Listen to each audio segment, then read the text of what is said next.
IPL 2025లో Punjab Kings ఫైనల్కు దూసుకెళ్లింది. ఆదివారం నాడు అహ్మదాబాద్లోని నరేంద్ర మోడీ స్టేడియం వేదికగా జరిగిన క్వాలిఫైర్ 2లో ముంబై ఇండియన్స్ను చిత్తుగా ఓడించిన పంజాబ్ రెండోసారి ఫైనల్లో అడుగుపెట్టింది. దీంతో 2014 తర్వాత అంటే 11 ఏళ్ల తర్వాత ఐపీఎల్లో ఫైనల్ చేరింది పంజాబ్. అది కూడా మామూలు విజయంతో కాదు, ప్లేఆఫ్స్ చరిత్రలోనే అత్యధిక లక్ష్యాన్ని ఛేదించి తుది పోరుకు అర్హత సాధించడం విశేషం. ముంబైకి మాత్రం అహ్మదాబాద్లో ఇది వరుసగా 6వ పరాజయం. ఈ ఓటమితో ముంబై ఇంటికి వెళ్ళిపోనుంది. కాగా మంగళవారం జరిగే ఫైనల్ పోరులో ఆర్సీబీతో తలపడనుంది పంజాబ్. 2 మ్యాచ్లో భారీ చేజింగ్లో పంజాబ్ను ఆ జట్టు కెప్టెన్ సర్పంచ్ సాబ్ శ్రేయస్ అయ్యర్ గెలిపించాడు. చివరి వరకు క్రీజులో నిలిచి భారీ ఇన్నింగ్స్తో విధ్వంసం సృష్టించాడు. బుమ్రా వంటి బౌలర్ను సైతం ధీటుగా ఎదుర్కొని కెప్టెన్ ఇన్నింగ్స్తో పంజాబ్ను ఫైనల్ చేర్చాడు. దీంతో ఐపీఎల్ చరిత్రలో 3 వేరువేరు జట్లను కెప్టెన్గా ఫైనల్ చేర్చిన ఒకే ఒక్కడిగా శ్రేయస్ అయ్యర్ చరిత్ర సృష్టించాడు. శ్రేయస్ గతంలో కోల్కతా నైట్ రైడర్స్, ఢిల్లీ క్యాపిటల్స్ను కూడా ఫైనల్ చేర్చాడు. దీంతో పాటు బ్యాటర్గా సిక్స్ల్లో శ్రేయస్ అయ్యర్ ఆల్ టైమ్ రికార్డును బద్దలు కొట్టాడు. ఈ మ్యాచ్ మొత్తంలో శ్రేయస్ అయ్యర్ 3 రికార్డులను బద్దలు కొట్టాడు. పంజాబ్ కింగ్స్ జట్టు కూడా 3 ఆల్ టైమ్ రికార్డులను నెలకొల్పింది. అలాగే మిస్టర్ 360 డిగ్రీ సూర్యకుమార్ యాదవ్ ఈ మ్యాచ్లో 4 రికార్డులను బద్దలు కొట్టాడు. మొత్తంగా చూసుకుంటే ఈ మ్యాచ్ మొత్తంలో ఏకంగా 12 సంచలన రికార్డులు నమోదయ్యాయి. మ్యాచ్లో టాస్ను షెడ్యూల్ ప్రకారమే రాత్రి 7 గంటలకు వేశారు. దీంతో టాస్ గెలిచిన పంజాబ్ ముందుగా బౌలింగ్ ఎంచుకుంది. ఈ మ్యాచ్కు ముంబై తమ తుది జట్టులో ఒక మార్పు చేసింది. గత మ్యాచ్లో గాయంతో ఇబ్బంది పడ్డ పేసర్ రిచర్డ్ గిల్సన్ స్థానంలో రిషి టోప్లీని జట్టులోకి తీసుకుంది. అటు పంజాబ్ కింగ్స్ కూడా తమ తుది జట్టులో ఒక మార్పు చేసింది. హర్ప్రీత్ బ్రార్ స్థానంలో లెగ్ స్పిన్నర్ యుజ్వేంద్ర చహల్ను జట్టులోకి తీసుకుంది. అయితే సరిగ్గా మ్యాచ్ సమయానికి వర్షం ప్రారంభమైంది. పలుమార్లు ఆగుతూ పడుతూ ఉంది. ఇలా ఆటకు 2 గంటల 15 నిమిషాల పాటు అంతరాయం కలిగించింది. చివరికి 9:30కు వర్షం ఆగడంతో 9 గంటల 45 నిమిషాలకు మ్యాచ్ ప్రారంభమైంది. బ్యాటింగ్ ప్రారంభించిన ముంబైకి ఈ మ్యాచ్లో మంచి స్టార్ట్ లభించలేదు. స్టోయినిస్ వేసిన 3వ ఓవర్లో భారీ షాట్కు ప్రయత్నించిన రోహిత్ శర్మ బౌండరీ లైన్ వద్ద ఉన్న విజయ్ కుమార్ వైశాఖకు దొరికిపోయాడు. దీంతో ముంబై 19 పరుగుల వద్ద తొలి వికెట్ కోల్పోయింది. 7 బంతుల్లో 8 పరుగులే చేశాడు రోహిత్ శర్మ. నిజానికి ఈ మ్యాచ్లోనూ 3 పరుగుల వద్ద రోహిత్ ఇచ్చిన క్యాచ్ను పంజాబ్ ఫీల్డర్లు నేలపాలు చేశారు. దీంతో గత మ్యాచ్లో మాదిరిగా ఈసారి కూడా భారీ ఇన్నింగ్స్ ఆడతాడేమో అని ఆశించిన అభిమానులకైతే నిరాశ ఎదురైంది. కాగా ఐపీఎల్లో ప్లేఆఫ్స్లో సింగిల్ డిజిట్కు అవుట్ కావడం రోహిత్కి ఇది 8వ సారి.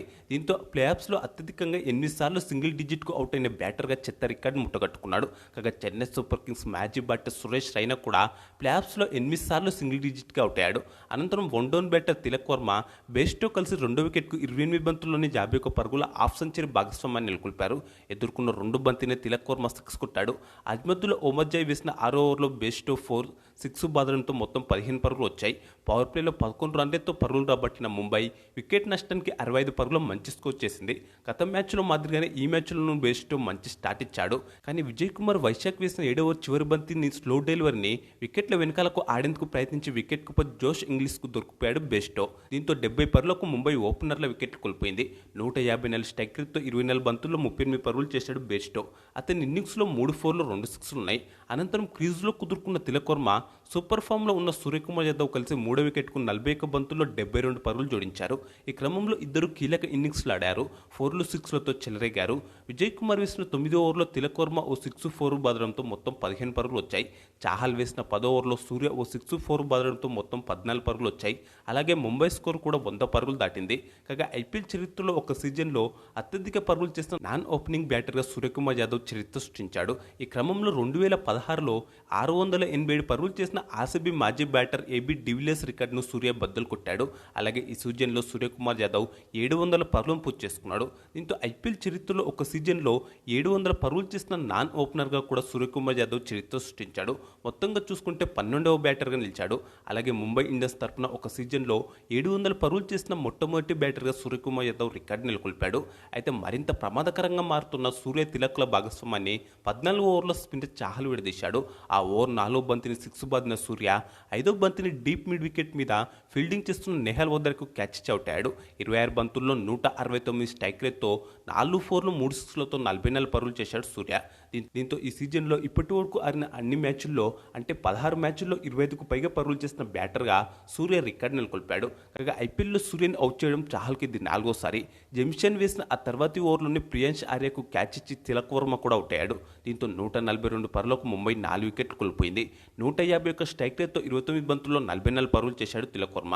అతని ఇన్నింగ్స్లో 2 4లు 2 6లు ఉన్నాయి. అనంతరం కెప్టెన్ హార్దిక్ పాండ్యా నమంతిర్ కలిసి ముంబై ఇన్నింగ్స్ను ముందుకు తీసుకెళ్లారు. 16వ ఓవర్లో ముంబై స్కోర్ 150 పరుగులు దాటింది. దాటింది. అర్ష్దీప్ సింగ్ వేసిన 17 ఓవర్లో నమందిర్ 3 ఫోర్లు బాదడంతో 14 పరుగులు వచ్చాయి. అజ్మదుల్లా ఒమజాయ్ వేసిన 18 ఓవర్లో చెత్త షాట్ ఆడిన హార్దిక్ పాండ్యా వికెట్ కీపర్ జోష్ ఇంగ్లీష్కు క్యాచ్ చౌటాడు. దీంతో 23 బంతుల్లో 38 పరుగుల భాగస్వామ్యం బ్రేక్ అయింది. 180 పరుగులకు ముంబై సగం వికెట్లు కోల్పోయింది. 13 బంతుల్లో 15 పరుగులు చేశాడు హార్దిక్ పాండ్యా. అర్ష్దీప్ సింగ్ వేసిన 19 ఓవర్లో నమందిర్ 2 ఫోర్లు బాదగా మొత్తం 13 పరుగులు వచ్చాయి. అజ్మదుల్లా ఒమజాయ్ వేసిన చివరి ఓవర్లో 3వ బంతికి భారీ షాట్కు ప్రయత్నించిన నమందిర్ యూనిస్కు క్యాచ్ చౌటాడు. డెత్ ఓవర్లలో మెరుపు ఇన్నింగ్స్ ఆడిన నమందిర్ ముంబై స్కోర్ను 200 దాటిలా చేశాడు. 205 స్ట్రైక్ రేట్తో 18 బంతుల్లోనే 37 పరుగులు చేశాడు. అతని ఇన్నింగ్స్లో 7 ఫోర్లు ఉన్నాయి. మొత్తంగా నిర్ణీత 20 ఓవర్లలో ముంబై ఇండియన్స్ జట్టు 6 వికెట్ల నష్టానికి 203 పరుగుల భారీ స్కోర్ చేసింది. 4 బంతుల్లో 8 పరుగులు చేసిన రాజ్ పవార్ నాటౌట్గా నిలిచాడు. ముంబై బ్యాటర్లలో ఏ ఒక్కరు కూడా 50 పరుగులు చేయలేదు. అయినా ఆ జట్టు స్కోర్ 200 దాటింది. వాళ్ళ బ్యాటర్లు కలిసికట్టుగా బ్యాటింగ్ చేయడంతో ఇది సాధ్యమైంది. 4 బ్యాటర్లు సూర్య, తిలక్, బెస్ట్, నమందిర్ మంచి ఇన్నింగ్స్లు ఆడారు. అజ్మదుల్లా 2 వికెట్లు పడగొట్టగా జెమిషన్, స్టోయినిస్, విజయ్ కుమార్ వైశాఖ్, చాహల్ తల వికెట్ తీశారు. పొద్దుగా బౌలింగ్ చేసిన జెమిషన్ 30 పరుగులు ఇచ్చాడు. మిగతా బౌలర్లంతా పరుగులు ఎక్కువగానే ఇచ్చారు. అనంతరం 204 పరుగుల భారీ లక్ష్యంతో బయలుదిగిన పంజాబ్ కింగ్స్కు ఆరంభంలోనే గట్టి ఎదురుదెబ్బ తగిలింది. సూపర్ ఫామ్లో ఉన్న ప్రభు సిమ్రాన్ సింగ్ను 3వ ఓవర్లోనే ట్రెంట్ బౌల్ట్ 9 పరుగులకే పెవిలియన్ చేర్చాడు. దీంతో పవర్ ప్లేలో తనకున్న సూపర్ రికార్డును బౌల్ట్కు సాయించాడు. 13 పరుగుల వద్ద పంజాబ్ తొలి వికెట్ కోల్పోయింది. ప్రభు సిమ్రాన్ సింగ్ను అవుట్ చేయడం బౌల్ట్కి ఇది 3వసారి. పేస్ గన్ జస్ప్రీత్ బుమ్రా వేసిన 5వ ఓవర్లో వన్డౌన్ బ్యాటర్ జోష్ ఇంగ్లీష్ అద్భుతంగా బ్యాటింగ్ చేశాడు.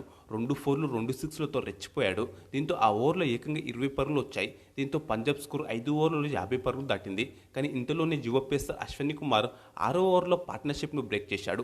200 స్ట్రైక్ రేట్తో 10 బంతుల్లో 20 పరుగులు చేసిన ప్రియాంశ్ ఆర్య హార్దిక్ పాండ్యాకు క్యాచ్ చౌటాడు. దీంతో 55 పరుగులకు పంజాబ్ ఓపెనర్ల వికెట్లు కోల్పోయింది. పవర్ ప్లేలో పంజాబ్ 2 వికెట్ల నష్టానికి 64 పరుగులు చేసింది. ఆ కాసేపటికి ప్రమాదకరంగా మారుతున్న జోష్ ఇంగ్లీష్ను 8వ ఓవర్లో హార్దిక్ పాండ్యా పెవిలియన్ చేర్చాడు. దీంతో పంజాబ్ 72 పరుగులకు టాప్ 3 వికెట్లను కోల్పోయింది. 180 స్ట్రైక్ రేట్తో 21 బంతుల్లో 38 పరుగులు చేశాడు ఇంగ్లీష్. అతని ఇన్నింగ్స్లో 5 ఫోర్లు 2 సిక్స్లు ఉన్నాయి. అనంతరం నేహాల్ వదీరాతో కలిసి కెప్టెన్ శ్రేయస్ అయ్యర్ 4వ వికెట్ 47 బంతుల్లో 84 పరుగుల భారీ భాగస్వామ్యాన్ని నెలకొల్పాడు. దీంతో పంజాబ్ పటిష్ట స్థితికి చేరుకుంది.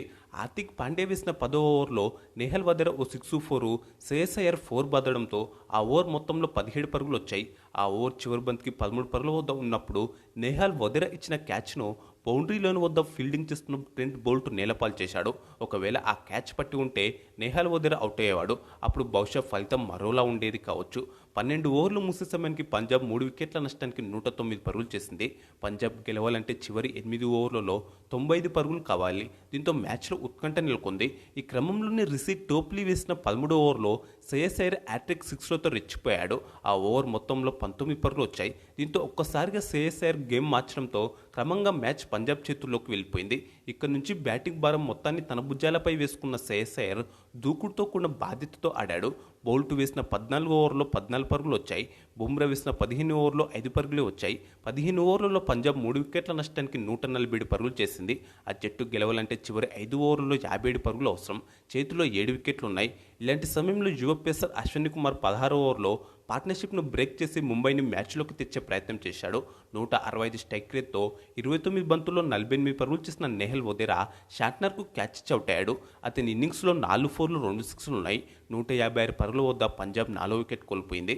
అదే ఓవర్ మొదటి బంతికి నేహాల్ వదీరా చివరి బంతికి శ్రేయస్ అయ్యర్ 6 కొట్టడంతో మొత్తం 16 పరుగులు వచ్చాయి. ఆ తర్వాతి ఓవర్ 2వ బంతిని 4 బాదిన శ్రేయస్ అయ్యర్ 28 బంతుల్లో హాఫ్ సెంచరీని పూర్తి చేసుకున్నాడు.